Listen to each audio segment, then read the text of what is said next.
السلام علیکم. یہ سائنس کے چیپٹر 2 ہماری زندگی اور کیمیا ہے.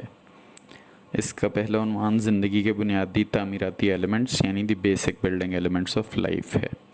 جانداروں کے اجسام میں بہت سے ایلیمنٹس مختلف مقدار میں پائے جاتے ہیں. ان میں سے 3 ایلیمنٹس کاربن، ہائیڈروجن اور آکسیجن بنیادی اہمیت کے حامل ہیں. انسانی جسم بھی انہی 3 ایلیمنٹس پر مشتمل ہوتا ہے. جانداروں میں یہ بنیادی ایلیمنٹس مل کر آرگینک کمپاؤنڈس بناتے ہیں جن کی مثالیں پروٹینز، کاربوہائیڈریٹس اور لپڈز ہیں. یہ تمام جانداروں کے اجسام کے لیے بلڈنگ مٹیریل کا کام کرتے ہیں، مثلاً گوشت، دالیں، چربی، کھانے کا تیل، چینی، اناج وغیرہ. پہلا ایلیمنٹ کاربن. کاربن زمین پر پائی جانے والی تمام جاندار اشیاء کا بنیادی جز ہے. کاربن ارتھ کرسٹ میں معمولی مقدار میں پایا جاتا ہے. کاربن قدرتی طور پر پائے جانے والے مرکبات مثلاً قدرتی گیس، پیٹرولیم اور لکڑی وغیرہ کا لازمی جز ہے. کاربن ہماری خوراک کا بھی اہم جز ہے. کاربن ہائیڈروجن اور آکسیجن پر مشتمل خوراک کو مختلف گروہوں مثلاً سٹارچ، سیلولوز وغیرہ اور فیٹس یعنی مکھن اور تیل میں تقسیم کیا جا سکتا ہے. اسی طرح کاربن، ہائیڈروجن، آکسیجن، سلفر اور نائٹروجن پر مشتمل خوراک پروٹین، گوشت اور مچھلی وغیرہ کہلاتی ہے. تمام نباتات بھی ہائیڈروجن، آکسیجن اور کاربن کے مرکبات سے مل کر بنتے ہیں. ریشم، صابن، الکحل اور پلاسٹک وغیرہ کاربن پر مشتمل مرکبات کی چند مثالیں. دوسرا ایلیمنٹ ہائیڈروجن ہے. ہائیڈروجن پانی کا اہم جز ہونے کی وجہ سے تمام جاندار اشیاء کا بنیادی جز ہے. اس کے علاوہ قدرتی گیس میں بھی ہائیڈروجن پائی جاتی ہے. ہائیڈروجن کائنات میں سب سے زیادہ پائے جانے والا ایلیمنٹ ہے. مثلاً دہکتا ہوا سورج تقریباً تمام ہائیڈروجن اور اس کے ہمجا پر مشتمل ہے.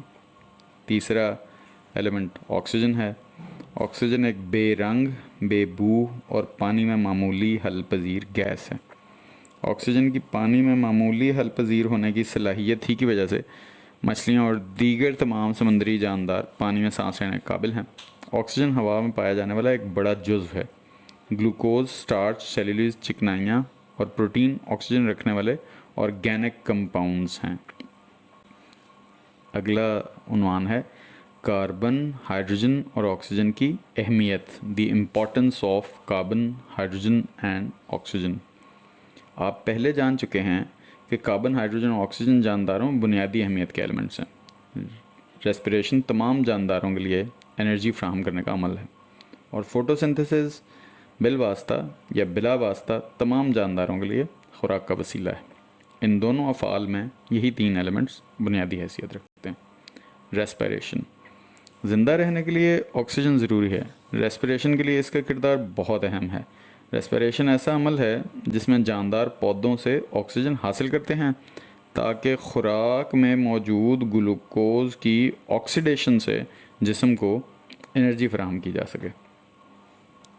انرجی پانی، کاربن ڈائی آکسائیڈ نکلتے ہیں جب آکسیجن اور گلوکوز کو ملایا جاتا ہے. یعنی اگر ایکویشن کی صورت میں یا مساوات کی صورت میں لکھنا ہو تو آکسیجن جمع گلوکوز، ان سے کیا بنتا ہے؟ کاربن ڈائی آکسائیڈ جمع پانی جمع انرجی. جب ہم سانس لیتے ہیں تو ہوا سے آکسیجن ہمارے پھیپھڑوں میں پہنچ کر خون میں حل ہو جاتی ہے. یہ حل شدہ آکسیجن ہیموگلوبن کے ذریعے جسم کے تمام حصوں میں پہنچائی جاتی ہے تاکہ یہ گلوکوز سے عمل کر کے انرجی فراہم کر سکے. اس عمل کے دوران جو کاربن ڈائی آکسائیڈ پیدا ہوتی ہے اسے واپس پھیپھڑوں میں لایا جاتا ہے جہاں اس سے اسے باہر فضا میں خارج کر دیا جاتا ہے. اگلا پروسیس فوٹوسنتھسس ہے.